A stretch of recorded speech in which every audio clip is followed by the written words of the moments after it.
তোমার না রবের সাথে ভালো বন্ধুত্ব ছিল? তুমি না মোনাজাতে ফুঁপিয়ে ফুঁপিয়ে কান্না করতে আর বলতে, হে আল্লাহ, আমি তোমাকে ছাড়া আর কাউকে চাই না। তাহলে এখন কেন তোমার রবের সাথেই বিচ্ছেদ? তুমি না তওবা করেছিলে? তুমি না আল্লাহর জন্য সব ছেড়ে দিয়েছিলে? তুমি না বুঝতে পেরেছিলে তোমার আসল ঠিকানা কোথায়?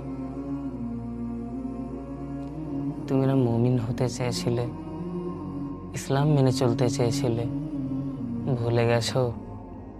আবার কেন পাপে জড়িয়ে গেলে? তুমি না সেজদায় পড়ে কেঁদেছিলে তোমার গুনাহের জন্য? তাহলে কেন আবার দুনিয়ার ধোঁকায় পড়ে গেলে? তুমি কি হেরে গেলে তোমার নাফসের কাছে? আল্লাহর প্রিয় বান্দা হতে পারলে না?